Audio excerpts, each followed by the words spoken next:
Buenas tardes, bienvenidos nuevamente a la Cámara de Comercio de Santiago Conversa. Esta vez tenemos el privilegio, el honor de contar con Álvaro Ortúzar. Muy bienvenido, Álvaro, muchas gracias por estar acá. Álvaro, bueno, no necesita, la verdad, presentación, pero es socio fundador de Ortúzar, Vergara y Bech. Es un reconocidísimo y admirado abogado de gran experiencia en solución de controversia, en negociaciones complejas, en litigios civiles, comerciales, libre competencia. En su trayectoria profesional también se ha destacado como profesor, como árbitro, como asesor, como informante en derecho, en las más variadas áreas, en sectores productivos, forestal, minería, construcción, agroindustria, inmobiliario, pesca, sector financiero y mercado de valores, también en el mercado regulado y conflictos entre accionistas. Y seguro se me queda algo afuera. Así que Álvaro, muchas gracias, muy bienvenido. Álvaro nos va a contar un poco de las defensas de los derechos económicos en el proyecto de nueva Constitución, así que nos va a traer luz a este borrador con toda su sapiencia. Así que Álvaro, de nuevo, muchas gracias, bienvenido. Álvaro nos va a hacer una pequeña exposición de unos 30 minutos, una cosa así, y después, como siempre, esperamos sus preguntas aquí al chat y vamos aprovechando a este gran invitado. Así que Álvaro, te dejo la palabra. Bueno, en primer lugar, muchas gracias, Tere. Es en realidad un verdadero honor poder participar frente a este distinguido público, aunque ni siquiera lo podemos ver, pero me han dicho que son varios los invitados, dice la Tere. La idea de esta conversación es tratar de intercambiar puntos de vista en cuanto a cómo podemos quedar parados si se aprueba este proyecto constitucional. Incluso, ¿cómo podemos quedar parados si se rechaza este nuevo proyecto constitucional? Y en ambos casos existen necesidad de generar defensas o crear situaciones constitucionales para enfrentar los desafíos nuevos que existen en Chile. Partan del supuesto, y esto se los pido pido clemencias, la verdad, porque estudiar este proyecto, que no solamente tiene 499 artículos que han quedado reducidos un poco, pero que están completamente dispersos, o sea, es bastante difícil. Yo me armaba unos diablitos que si se los mostraran no podrían crear, llenos de banderillas amarillas, rojas, verdes, para lo bueno, lo malo, lo más o menos. Pero el hecho Estamos es en lo que, mismo, Álvaro. Yo creo que muchos aquí, muchos de los presentes, ya tenemos muchísima gente aquí participando, estamos todos con nuestro borrador, así que. sí. Ahora, yo me atrevería a decir que de la lectura de estos proyectos, de este proyecto, hay un conjunto de normas que son las que probablemente constituyen la preocupación de quienes estamos acá reunidos. Creo que la primera de ellas es hasta qué punto las reglas que pueden llegar a regirnos generan una gran incertidumbre. Una gran incertidumbre respecto de los derechos que hemos conocido durante casi 50 años, respecto a los cuales nos hemos habituado y que constituyen nuestro diario vivir en el quehacer. En segundo lugar, también resulta un problema de preocupación el hecho de que existen derechos constitucionales que hoy día existen y que van a desaparecer de la Constitución. El derecho a no ser discriminado en materia económica, el derecho a la igualdad de los tributos, etc. Hay un conjunto de derechos económicos, me refiero, que desaparecen de la Constitución. Enseguida hay derechos nuevos, particularmente los derechos de la naturaleza, los derechos indígenas, a los cuales no estamos en absoluto habituados. Todo esto, junto con la sensación de debilitamiento de la institucionalidad, y en lo que a nosotros respecta, especialmente la institucionalidad judicial, respecto tanto del Poder Judicial como del Tribunal Constitucional hoy día, o probablemente en el futuro, Corte Constitucional, generan preocupación. Eso no cabe duda. Pero el objetivo de esta conversación no es transmitirle a ustedes la versión puramente negativa de esto. O sea, podríamos pasar mucho rato lamentando. Pero no es eso. creo que la conversación tiene por objeto compartir la inquietud o compartir si es razonable o no la posibilidad de una mirada más bien positiva o proactiva. En realidad, a mi modo de ver, existen en este proyecto posibilidades de defensa de los intereses económicos, posibilidad de desarrollar actividades económicas lícitas, posibilidad de frenar los abusos del Estado en materia económica. Y van a ver ustedes, si tenemos suficiente tiempo, diré, cómo esos derechos puede que a todos nos parezca paradojalmente en este momento, porque estamos en un proceso de conocer la Constitución, están reconocidos en el propio proyecto constitucional, solo que nos hemos quedado con lo que más nos impresiona. Fíjense ustedes, voy a partir con lo siguiente. Quiero comentarle, pero muy rápidamente, que durante largos años la Corte Suprema, los tribunales de justicia en general, han establecido un conjunto de derechos en materia económica que dicen relación con la igualdad ante la ley, con la obligación del Estado de respetar a los privados, con el hecho de reprimir los abusos de las autoridades administrativas, con la protección que se entrega a la propiedad privada, etcétera, etcétera, etcétera. Pero esos mismos derechos y esas mismas garantías, en cierta forma, están contempladas hoy día en el proyecto de nueva Constitución. Y en lo que se refiere a la actuación de los tribunales mismos, el propio proyecto obliga a los tribunales a actuar en un debido y racional procedimiento. Está dicho prácticamente textual de lo que nosotros conocemos. Obliga a los tribunales a actuar de manera pronta y eficiente.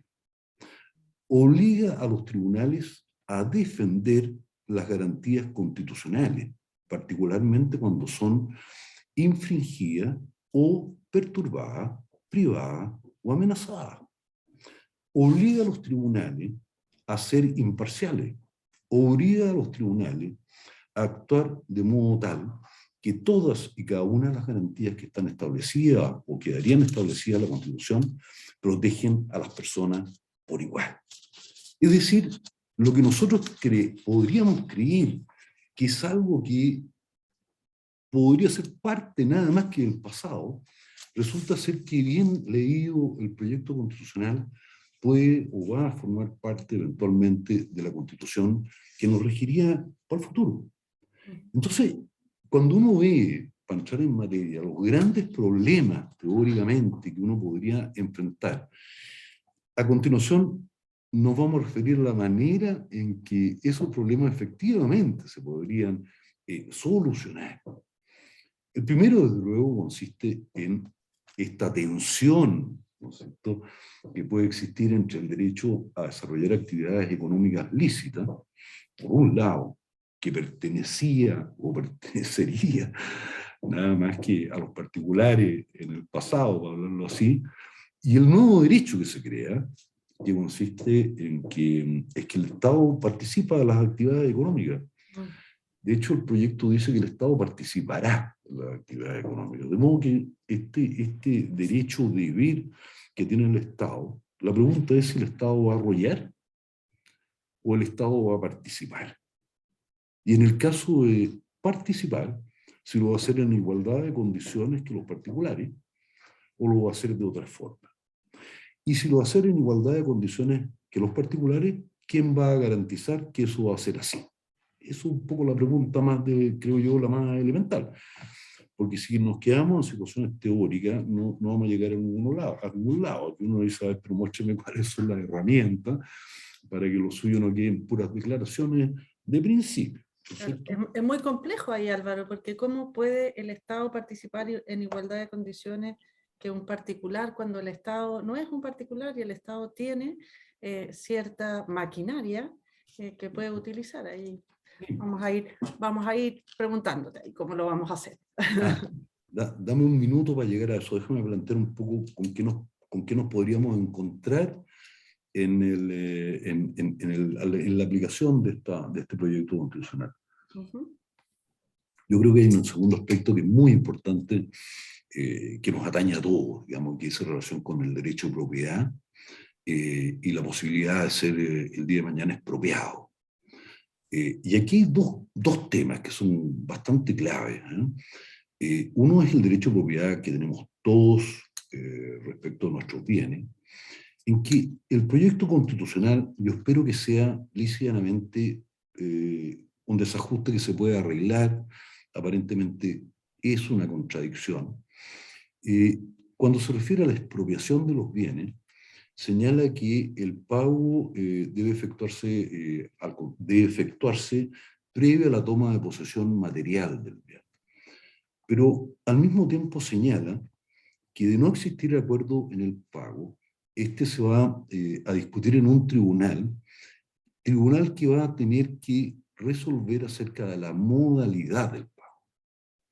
Y todos sabemos, y para aquellos que no lo saben, digamos, la modalidad significa plazo, condición o modo. Es decir, deja de ser un pago al contado, o dejaría de ser un pago al contado a menos que esta situación se corrija. ¿Ya? Ese es un problema que podría ser bastante serio y que hay que ver cómo se enfrenta, ¿cierto? Y el segundo gran problema, creo yo, es el que tiene que ver respecto al derecho de propiedad con los derechos a los territorios indígenas o lo de los indígenas a sus territorios. Porque el reconocimiento que hace la Constitución a los territorios indígenas no es un reconocimiento, uno diría, romántico, es muy concreto y se refiere a que los indígenas tienen un derecho preferente a la restitución de sus tierras. Y ese derecho preferente se va a materializar a través de un mecanismo de restitución, para lo cual, y hay que fijarse bien, las tierras de los indígenas pasan a ser consideradas de inmediato de utilidad pública y de interés general. Eso significa que no es necesaria la dictación de una ley especial de expropiación.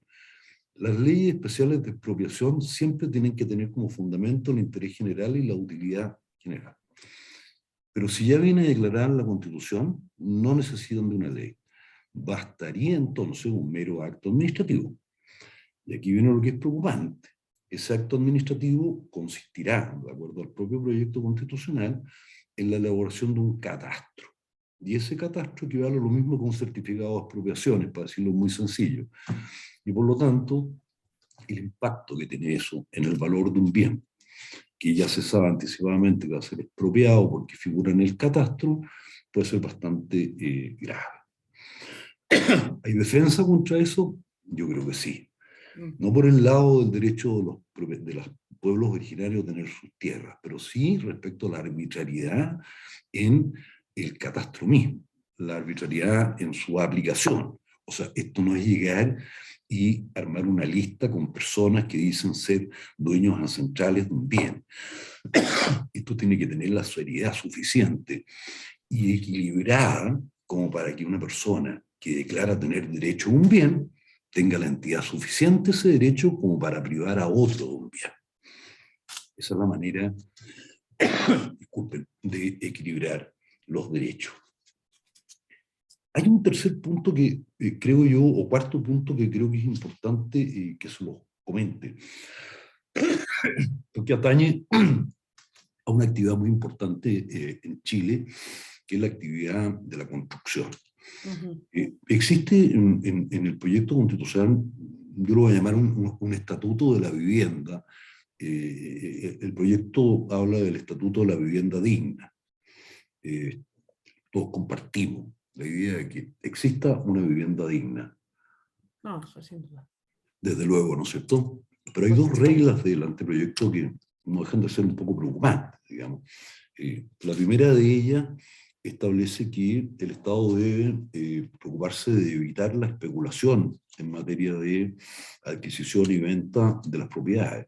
¿Sí? Uno se pregunta, pero ¿de qué se está hablando de especulación? Si uno puede comprar un bien que tenga un precio menor para venderlo a un mayor precio, eso está absolutamente dentro de lo que es el tráfico justo, lícito y económico. O sea, nada habría que reprochar. Aparte que es un concepto muy especulativo. No está bien logrado ese concepto, en verdad, dentro del proyecto constitucional. Pero también tiene otro concepto incorporado que, en fin, por lo menos a mí no me gusta, y es el hecho de que, como todos ustedes saben, el Estado, a través de sus entes reguladores, interviene para los efectos de las fijaciones de territorios urbanos, lo que se llaman los planes reguladores, ¿cierto? Y lo que dice el proyecto es que en esa materia, cuando se dicta un plan regulador y se produzca en cierta forma un aumento de valor, el Estado va a participar en la plusvalía. Yo creo que ambas cosas son un poco inéditas, un poco inéditas, pero yo quiero pensar de buena fe. O sea, acá no creo que el Estado esté pretendiendo hacer negocio con respecto a los particulares o verdaderamente esquilmarlo. Yo creo que existe la idea de otorgar una vivienda digna y en eso estamos de acuerdo. Va a ver cómo se desarrolla la aplicación de este concepto y yo creo que el Estado va a actuar de una manera recta. Esa es mi impresión. Yo creo que es bueno pensar en todas estas materias de buena fe. Si el Estado no actuara de buena fe, existen herramientas, a mi modo, para frenar la arbitrariedad del Estado. Yo creo que a eso es lo que ustedes vienen a escuchar hoy día. Esperanza, esperanza, vamos. Sí. Bueno, yo creo, me gustaría ofrecerle mi muy modesto razonamiento, pero yo creo que al menos existen 7 herramientas con las que uno podría trabajar, ¿no es cierto? La primera de ellas es el recurso de protección. La segunda de ellas es el recurso de amparo económico. La tercera de ellas es el Tribunal de Defensa de la Libre Competencia. La cuarta es los tratados internacionales. La quinta van a ser los tribunales contenciosos administrativos. La sexta va a ser la Corte Constitucional y los arbitrajes. Cada una tiene su particularidad, evidentemente no todas se aplican para todo el mundo, pero me gustaría brevemente dar un poco un pincelazo respecto a cada una de ellas. Algunas son más, han sido más comentadas que otras, pero partamos por el recurso de protección. El recurso de protección que nos ha acompañado 50 años y que casi todo el mundo lo conoce, ¿no? Especialmente empresarios y particularmente abogados, y que todos sabemos que procede en función de actos o omisiones arbitrarios o ilegales, frente a privaciones, perturbaciones o amenazas, se presenta ante la Corte de Apelaciones respectiva, la que puede adoptar de inmediato las providencias que estime necesarias para restablecer el imperio del derecho. Ese es digamos, el esquema que utiliza el recurso de protección tal como está establecido hoy. Y se ha dicho que el nuevo recurso de protección, el recurso de amparo constitucional, ¿no es cierto?, como se le llama, es muy criticable, eso es lo que se ha dicho, ¿no es cierto?, porque es un recurso que se presenta, un amparo que se presenta a un tribunal ordinario, o sea, un tribunal de primera instancia, no ordinario en el sentido vulgar de la palabra, sino que un tribunal de primera instancia, que estos tribunales no son especializados, que están absolutamente atochados, que no van a Más poder... después de la pandemia. Más después de la pandemia, en fin, que esto va a significar en definitiva la muerte total del recurso de protección. Yo, Tere, no creo eso, para serte franco. Yo lo he estudiado bastante objetivamente. Me gustaría ofrecer un poco a los que nos están escuchando cuál es nuestro punto de vista sobre el tema. Vamos a recordar, para hacer brevemente un poco de historia, antes del Acta Constitucional número 3 del año 1973, que fue la que creó el recurso de protección, que tampoco fue mucha novedad, porque lo copió de algunos países extranjeros. Antes de esa Acta Constitucional, existía en Chile una situación muy compleja, que todos conocemos. Y frente a esa situación muy compleja, que era política y era económica, quienes actuaron a través de las reglas comunes de procedimiento que existen en el Código de Procedimiento Civil, sin ninguna de las que incorpora hoy día el proyecto, fueron los tribunales ordinarios. Fueron los tribunales ordinarios a través de medidas perjudiciales precautorias y juicios ordinarios. Entonces no es tan disparatado, ¿no es cierto?, volver a esa misma figura que fue exitosa en su momento. Fue exitosa en su momento y logró que no se produjeran arbitrariedades que podían llevar a este país a una situación extraordinariamente calamitosa, más allá de que uno crea que llegó a una situación extraordinariamente calamitosa, pero por lo menos digamos que pudo haber sido peor. Y funcionó, y funcionó. De modo que esto no es, desde el punto de vista jurídico histórico, no digamos nosotros, ¿cierto?, que ya estamos, hemos envejecido en la nueva Constitución, por decirlo así, no es una situación de la que digamos esto es una novedad absoluta, Tere. Esto es algo que ya existía. Y los Pero además, plazos, Álvaro, ahí, los plazos, ¿cómo juega el tema de los plazos para resolver esas controversias? mira, si eran medidas prejudiciales precautorias eran inmediatas, pero es Sí. como uno entra, ¿no es cierto?, le hace ver al tribunal la necesidad de que se dicte, le hace ver la gravedad y la urgencia de pronunciarse, le entrega los antecedentes necesarios, el tribunal provee muy rápidamente. A pesar del atochamiento que creemos que va a haber y a pesar Mira, de... es que si uno se detiene en el tema del atochamiento, ¿no es cierto?, nunca se va a poder hacer nada. Cualquier cosa nueva que uno cree siempre va a generar una situación en la que va a transcurrir un tiempo en el que necesitas para acostumbrarte, para que la cuestión funcione. Hay un rodaje en todo esto. ¿Me entiendes? Fíjate que yo soy viejo y estoy dispuesto al rodaje. Imagínate, los jóvenes que están aquí oyéndonos, con mayor razón van a Estamos estar... todos subidos al rodaje, que es lo que Todos tenemos que subidos al hacer. rodaje, pues, Sin duda. hay que hacerle empeño. Pero además, fíjate tú, que en el proyecto se dice que los jueces deben actuar con prontitud y eficacia para restablecer el imperio del derecho. Estos son los jueces del juicio sumario. Prontitud y eficacia para restablecer el imperio del derecho respecto de todas las garantías constitucionales, incluyendo las garantías económicas. Y eso es bastante valioso. Se dice que el tribunal debe considerar la gravedad y urgencia del asunto para establecer si está produciéndose una privación, perturbación o amenaza en todas las garantías constitucionales, incluyendo las garantías económicas. Dice el proyecto que el tribunal, en conocimiento de estas situaciones, puede dictar providencias inmediatas de carácter cautelar. Esto significa las mismas medidas prejudiciales y precautorias que te hablaba yo hace un segundo. Y en definitiva, oye, el tribunal puede actuar de manera tan eficiente como lo son las cortes de apelaciones en la actualidad. Es decir, a mí me da la impresión de que el recurso como está pensado es un recurso que puede llegar a ser eficiente. Lo que ocurre es que en esta y en otras materias se ha producido un cambio que nosotros percibimos como tan grande, tan fuerte, tan trastocador de lo que estamos acostumbrados, que la tendencia natural es a rechazar. Pero si uno empieza a examinarlos con detenimiento y con serenidad sobre todo, y además porque se nos viene, hay que ver si tiene cosas positivas. Y yo creo que esta es una de las defensas que se puede el día de mañana esgrimir en materia de derecho económico. Ahora, déjame pasar al segundo tema, que yo creo que también es interesante. En lo que se refiere al recurso de amparo económico.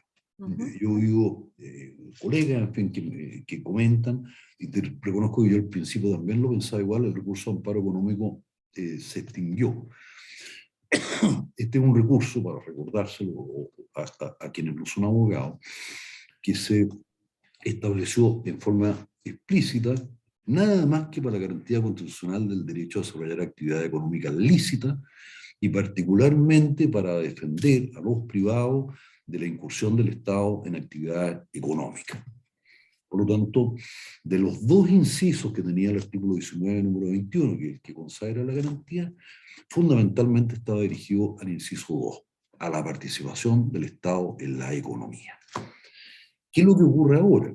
Que el proyecto constitucional no es que solamente autorice al Estado, dice que el Estado participará en la economía. Y participará en la economía de manera bastante gravitante, como se establecen muchas de sus disposiciones. Entonces, lo que hay que preguntarse es si en realidad este recurso de amparo económico, que tiene características muy interesantes, de partida se presenta directamente a la Corte de Apelaciones, tiene un plazo de interposición mucho más largo que el recurso, digamos, el recurso de protección antiguo, digamos, el juicio sumario va a tener un plazo de prescripción, ni siquiera prescribe, pero este tiene un plazo de 6 meses, ¿no? Que para el caso es bastante extenso, se presenta ante la Corte de Apelaciones, es apelable a la Corte Suprema y protege la garantía. Pero el punto, yo creo que la pregunta central de quienes participan en esta conversación es, bueno, pero si el Estado va a participar en actividad económica, bueno, entonces ¿de qué nos protege el artículo? La garantía. Bueno, precisamente lo que protege es de la actividad económica abusiva del Estado en la participación empresarial. ¿Y por qué digo eso así como con tanto énfasis? Porque los particulares también están garantizados en el ejercicio de sus propias actividades económicas y están garantizados con la protección efectiva de esas garantías constitucionales económicas. Lo acabamos de leer, una protección total. Y hay montones de disposiciones dentro de este proyecto que establecen esta protección eficiente, rápida, genuina, llamémoslo así, ¿cierto? Por lo tanto, si en la actividad empresarial del Estado llegara a intentar ir más allá de las facultades que corresponden, de alguna manera atropellar los derechos de los particulares, evidentemente que a través de este recurso podrían detenerse los abusos o los excesos que pudiera cometer el Estado en el desarrollo de sus propias actividades. Alguien debe estar diciendo así, bueno, pero eso es, oye, en materia, digamos, de participación del Estado, no hay cómo frenarlo, y un recurso de Aquí amparo Pedro económico. Pfeffer, de hecho, Álvaro, Pedro Pfeffer pone David y Goliat, Estado y privados. Estado y Conozco, privados, pero parece que David igual tenía una piedrecita por ahí que bueno, nos está conozco, contando Álvaro.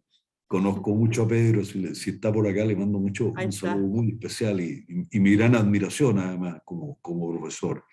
Bueno, alguien podría decir, no, si este recurso así como está, la verdad las cosas que tambalea un poco. Yo no creo que no, pero ya vamos a ver que existen más.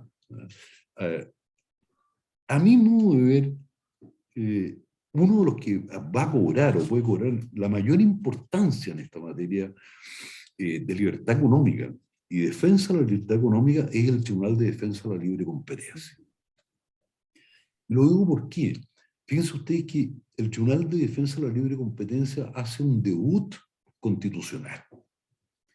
Y eso es sumamente interesante, por primera vez que ocurre en Chile, que este tribunal es reconocido a nivel constitucional. Y eso consiste en que también sus obligaciones como tribunal son elevadas a nivel constitucional.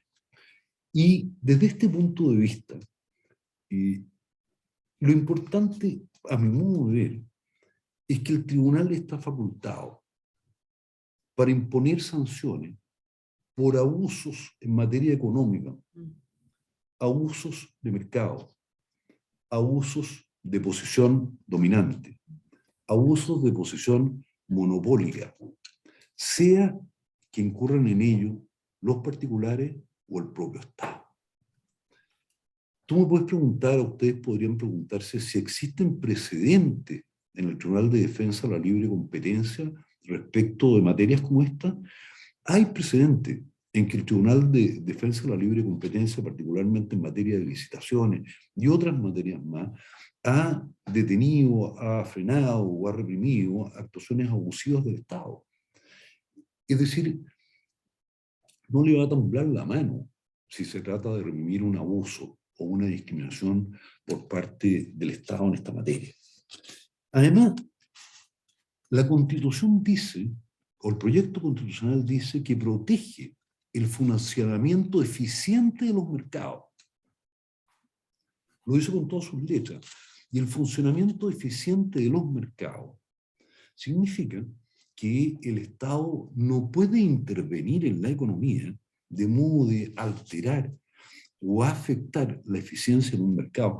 Fíjense ustedes lo importante que es que esta obligación que pertenece al Estado esté establecida también en el propio proyecto constitucional o en la eventual futura constitución. Entonces, creo yo que derechos de esta naturaleza, no quiero ahondar mucho más porque probablemente las preguntas también van a resultar ideas más claras, pero sí quiero lanzar 3 cosillas más breves sobre este tema. Chile hoy día, en este proyecto de nueva constitución, está a la vista, digamos, siendo observado por muchos países del mundo. Y hay que reconocer que también está siendo observado con simpatía por muchos países del mundo. El presidente Boric ha estado recientemente en la Cumbre de las Américas, ha invitado, ¿no es cierto?, a invertir en Chile, y en cierta forma también ha mostrado, ¿no es cierto?, o ha renovado el interés de Chile por participar en una economía globalizada. Yo creo, no sé si te parece, que estamos todos de acuerdo, ¿no es cierto? Entonces, si uno le da una mirada a lo que significa una economía globalizada, podemos irnos perfectamente a echar una miradita, a ver qué es lo que dicen los tratados de la Unión Europea en materia de participación del Estado en la economía. Y en esos tratados de la Unión Europea, tú vas a encontrarte con que se estima incompatible la ayuda del Estado a las propias empresas estatales con el funcionamiento de los mercados. Y eso es muy interesante, porque así sí como se estima incompatible dentro de la Unión Europea para los efectos de la protección de los mercados, que en Chile estuviese, ¿no?, ayudándose a las empresas estatales, en Europa no sería bien visto. En Estados Unidos, tribunales federales y tribunales estatales consideran las ayudas a empresas del Estado o a empresas públicas nocivas. Esa es la expresión que ha empleado la jurisprudencia norteamericana. Y la OCDE, que aparece día por medio de los diarios chilenos, tiene también una referencia especial a esta materia y dice que el Estado está obligado a no incurrir en discriminaciones en materia económica respecto de las empresas del Estado y las empresas privadas. O sea, tú puedes ver que el contexto de esta materia, el conjunto de garantías, de recursos de protección, recursos de amparo económico y como se llama, Tribunal de Defensa de la Libre Competencia, hacen de estas materias que son interesantes y defendibles. No sé si me queda tiempo, ya he avanzado muchísimo. 2 minutos más y termino. Eso, porque nos falta que nos hables de los tribunales contenciosos administrativos que nos prometiste y del arbitraje, que parece que me interesa muchísimo. Sí. No sé si quieres que te hable un segundo antes de los tratados internacionales. Perfecto, sí, ¿Qué temas quieres? Esa era nuestra cuarta herramienta, así que dale nomás, Álvaro, después te tapamos a preguntas. Bueno, mira, déjame solamente mencionar el tema de los tratados internacionales, porque, y enseguida una palabra de lo contencioso administrativo. Esto podría durar un montón de rato, pero Sí, yo creo que respecto a los tratados internacionales, se ha aparecido muchas veces en los diarios que existe preocupación, que existe temor, si se van a cumplir o no se van a cumplir los tratados internacionales. Mira, yo te digo honestamente, la verdad es que la repetición de expresiones en el proyecto de respeto a los tratados internacionales es innumerable. Desde los principios constitucionales, las garantías constitucionales. O sea, no menos de 10 veces aparece mencionado el respeto a los tratados internacionales. Y esto es muy relevante. Yo creo que tal vez algunos o más de los comisionados lo tenían presente, pero Chile ha suscrito más de 60 tratados internacionales de comercio. Tiene tratados de comercio con más de 65 economías del mundo. O sea, no respetar un tratado internacional no es broma. es algo sumamente serio, ¿no es cierto? Ujú. Pero al mismo tiempo los tratados internacionales tienen características que son muy importantes. Sin lugar a dudas, la primera de ellas es la posibilidad de recurrir a arbitrajes internacionales, ¿no es cierto? En el CIAI o eventualmente también en la Haya. Y además, la existencia de estos tratados confiere ciertas garantías. La primera de ellas es que si existe un acto del Estado expropiatorio, se debe pagar a su valor real, ¿no es cierto? En segundo lugar, vamos a latear en esto, es que si existen diferencias entre una actuación del Estado, perdón, entre un pacto del Estado con respecto a un particular y el pacto que se le ofrece a una empresa que tiene un tratado internacional, funciona la cláusula de la nación más favorecida. Y una serie de garantías de ese tipo, pero quiero decir que los tratados internacionales son potentes y van a ser también respetados. No sé si nos Yo queda creo que todavía un minuto. te empiezo a hacer las preguntas que tenemos que se nos están acumulando, ¿ya? Bueno, primero que Bueno, nada, déjame dar las gracias a todos los que nos están oyendo o me están oyendo por haber tenido la paciencia. A lo mejor ya se han retirado varios. Pues. no se ha retirado nadie aquí, no se ha retirado nadie, ha sido muy, muy interesante y además es una mirada distinta de alguien que ya ha estudiado en profundidad el texto y eso siempre se agradece porque decimos que hay un montón de información, pero a veces hay un montón de titulares y la verdad es que no logramos poder tener esta mirada tuya que es una mirada ya más del texto completo y tratar de buscar herramientas que sean coherentes con los derechos que hemos conocido siempre.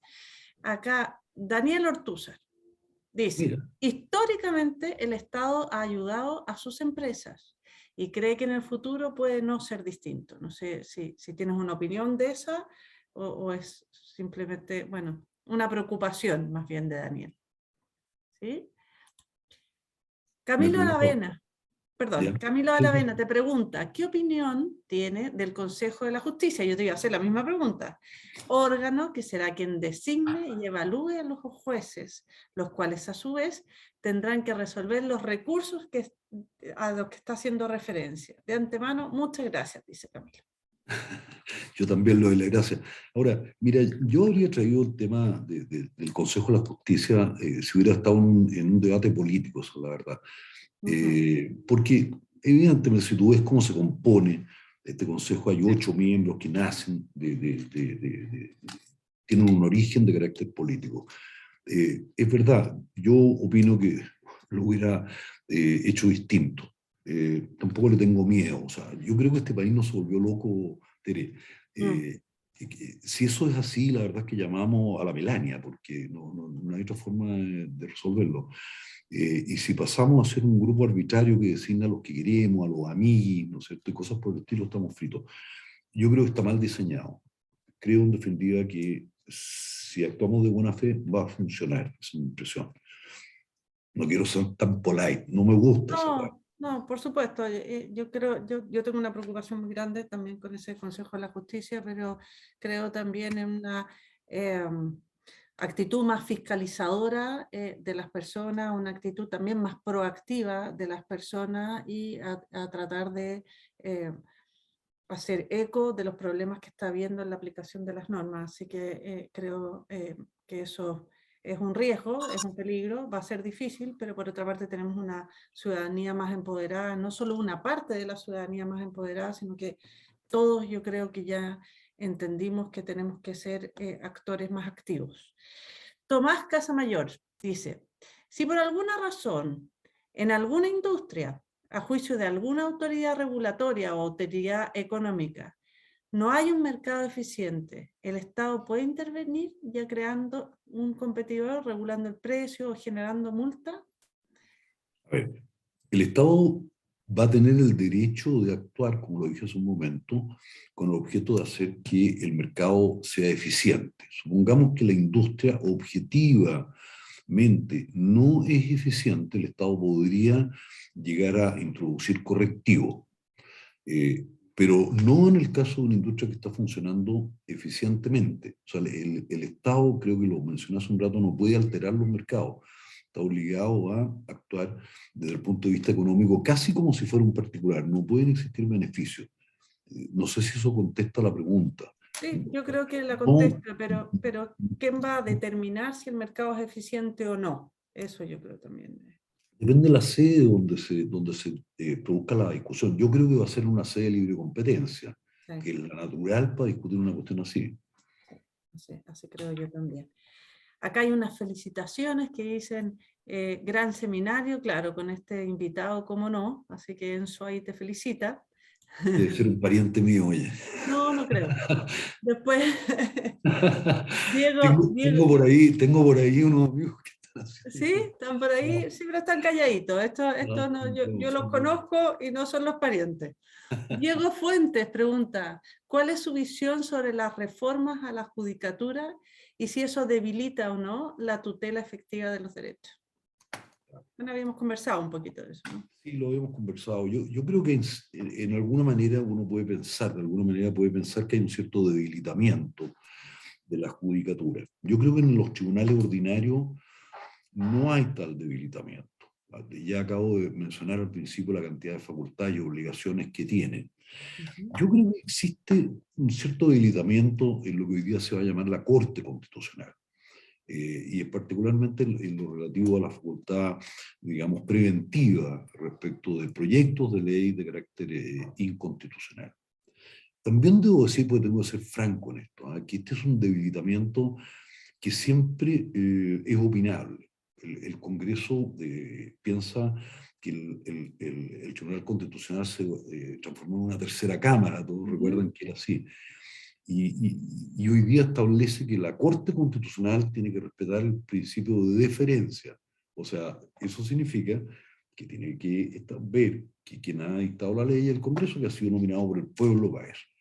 Pero cualquiera que sea la visión, ¿no es cierto?, del asunto, las Cortes Constitucionales están creadas para proteger la supremacía constitucional.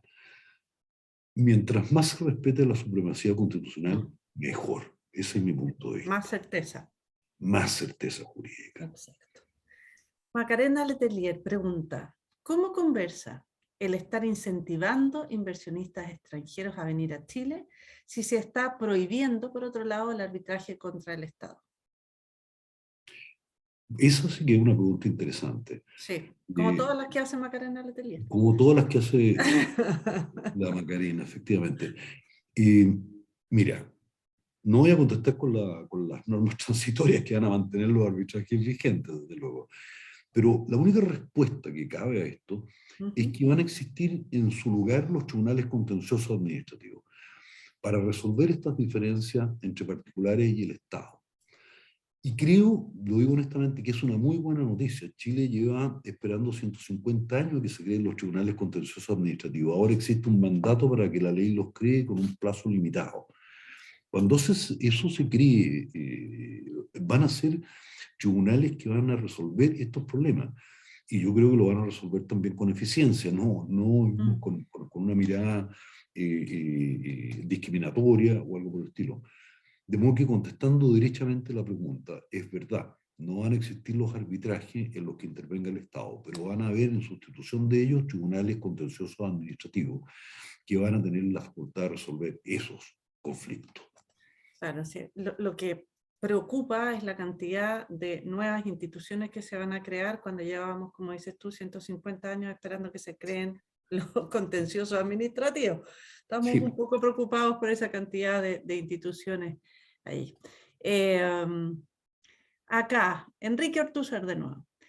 Pareciera ser, Enrique, Enrique, Enrique, Enrique Ortúzar, sí. mira, Dice, ese es pariente. ¿ese es pariente? Ya. A ver, pero una pregunta súper difícil te está haciendo, pero bueno, parecería ser que la libertad económica queda muy en tercer lugar después de los derechos del medio ambiente y otros derechos. ¿Qué le decimos a eso? Eh, yo creo que no, esa es la verdad. Mm. El derecho al medio ambiente está establecido en la Constitución, no en tercer lugar, está establecido en la Constitución como un derecho que debe ser respetado. Pero parto por decirle a Enrique que en el actual artículo 19, número 8 de la Constitución, que permite también desarrollo, o sea, recurrir respecto a del derecho al medio ambiente, incluso recurrir de protección por el respeto al medio ambiente, es un principio que está establecido igual acá. Lo que pasa es que ahora se ha creado un derecho a la naturaleza y se repiten muchas disposiciones del proyecto constitucional y se crea un defensor incluso de la naturaleza. Pero ese derecho hay que entenderlo armónico con los demás. El derecho a la naturaleza, tal como han evolucionado las reglas, las normas, son hoy día derechos que se respetan por todos. De modo tal que no podrías tú imaginar que el ejercicio de una actividad económica lícita estaría también autorizando para destruir o afectar la naturaleza. O sea, no están en tercer lugar, están juntos. Esa es mi impresión. Ok. A ver, Alejandro Salinas creo que sí. Dice, la justicia paralela indígena puede ser una amenaza para el pleno ejercicio de los derechos económicos o intereses empresariales. ¿Qué te parece? Me parece que tiene razón en su pregunta. O sea, es algo de lo que hay que preocuparse. Hay algo de lo que hay que preocuparse efectivamente, pero en esta materia a mí me gustaría dar un juicio a priori, me gustaría ver cómo funciona.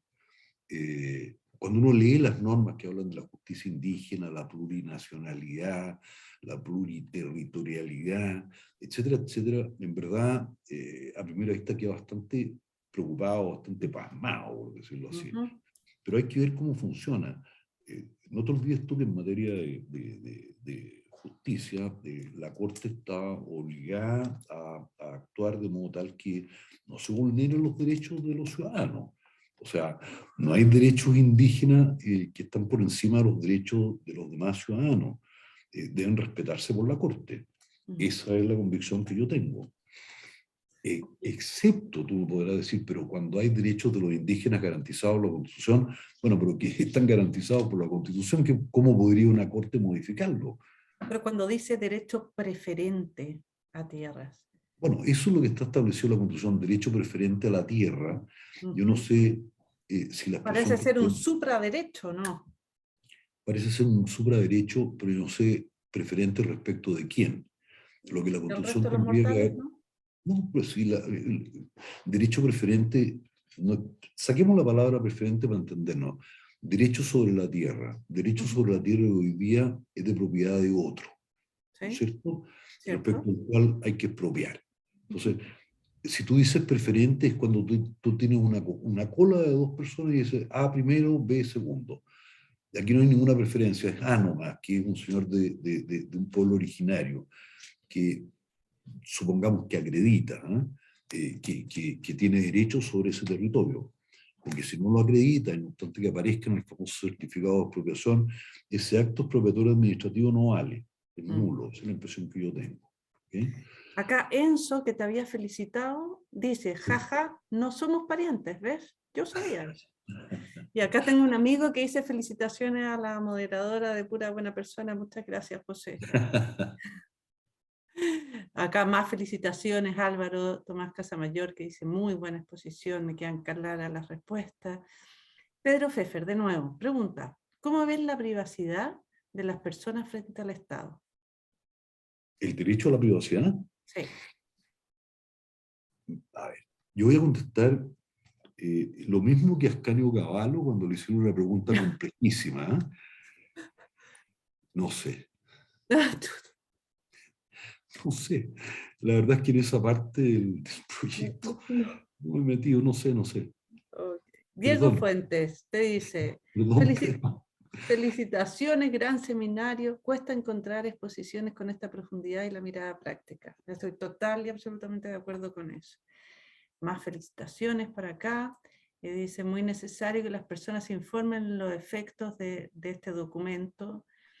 Ah, Pedro Pfeffer te estaba preguntando el secreto bancario. Aquí lo deja claro, lo que pasa es que se cortó su ¿Y pregunta. cuál es la pregunta de Pedro? Cómo se respetaba el secreto bancario en la Constitución, cómo se resguardaba ese derecho al secreto bancario. En el proyecto de Tulsa, me imagino Sí, que se sí, refiere. sí. A ver. Yo la verdad es que no quiero ser carrilero, ese es un tema en el cual yo no estoy No nos hemos preparado para metido. estar, no me he metido, así que creo que es mucho mejor no ser carrilero, ¿ah? Y decir Sin la verdad. duda, Sí. sin duda. Diego Fuente dice que esperamos que los tribunales contenciosos administrativos no tengan esa deferencia a la administración, sobre todo pensando en las reformas del sistema de justicia. Sí, eso esperamos todos, pero de nuevo tenemos una sociedad más vigilante. Tengo una pregunta mía, ¿me la permites? Por supuesto. A ver, nosotros teníamos una constitución y en este proyecto de constitución pensamos que los derechos sociales íbamos a avanzar, ¿no?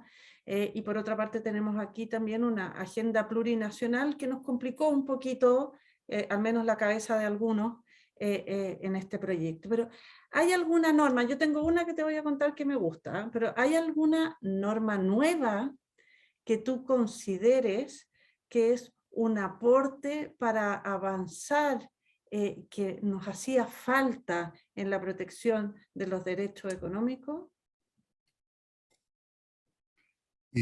Yo creo que hay un conjunto de normas, pero que están dispersas, Terela. Vamos a esperar todo a ver qué resulta de la comisión que se denomina de armonización. Pero hay un conjunto de reglas que están en bastantes disposiciones de este proyecto que a mí honestamente me parecen bien. Pero había alguna que tú realmente considerabas que era muy importante, alguna, para quedarnos con alguna. Mira, A lo no puedo mejor decirte la letra A, no, sí, las conozco perfectamente bien, pero las conozco como están de dispersas. Lo que sí te puedo decir es el concepto que hay detrás de estas normas dispersas. En materia económica, las normas dispersas ponen, en verdad, en un equilibrio los derechos que existen para desarrollar actividades económicas privadas con los derechos que existen en la misma materia respecto al Estado. No hay, en realidad, privilegios para el Estado.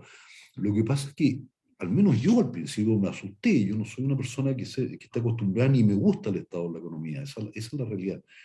Pero después de leer esto, dije que el Estado también tiene severas limitaciones, no va a poder ser un Estado abusador ni arbitrario. Esa es la realidad.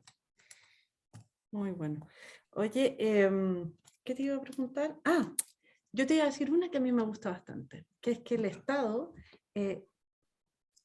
pone los medios necesarios para que las partes o las personas intenten resolver sus conflictos de otras maneras, digamos, no en tribunales, sino que a través de mecanismos de resolución alternativa o de resolución adecuada de conflictos, como nos gusta decir a Una especie de nosotros. justicia de vecindad, ¿no es Sí, cierto? y nos hubiera gustado mucho, la verdad, que el Estado también se sometiera a ese tipo de herramientas para resolver los conflictos. Pero yo creo que eso es un avance que hemos tratado de empujar con la reforma procesal civil, que bueno, ahora Sí. está ahí la mediación esperando, pero creo que eso ha sido realmente Sí, un avance. es muy interesante ese avance. Sí, Ojalá prosperara y ojalá prosperara en general. Mira, sí, cualquier método de resolución de conflictos, en la medida que obligue a las partes, es bienvenido. Y mientras más lejos esté el Estado de esa resolución de conflictos, mucho mejor. Ahora, si sí. el Estado es parte, tiene que someterse a las reglas del juego. Así es como debería funcionar para que esto tenga un equilibrio. Aquí Daniel, la última pregunta, te dice, ¿no es un privilegio para el Estado el subsidio a las empresas estatales? Claro que es un privilegio. Por supuesto, o sea, no cabe la menor duda que es un privilegio, y un privilegio muy insano, es un privilegio que hay que rechazar. Es inaceptable en todo el mundo, digo, eso es todo el mundo, excepto los países dictatoriales, desde luego. Claro. Pero también es inaceptable en Chile, de acuerdo a cómo está elaborado el proyecto. Al principio mencionaba un montón de normas en ese sentido, de modo tal que estamos totalmente de acuerdo que es inaceptable y es rechazado, y va a ser rechazado si se aprueba este proyecto. Así es. Álvaro, están todos pidiendo que tengamos otro seminario después del 4 de septiembre, así que yo creo que te voy a tener que convencer de alguna forma ahí. Te agradezco muchísimo. ahí se seco el expositor, yo estoy totalmente de acuerdo. Muchas gracias por esta mirada distinta desde el estudio profundo de las normas y desde esta conexión de todo esto que es tan difícil de leer, esta conexión que tú hiciste para explicarnos con coherencia cómo está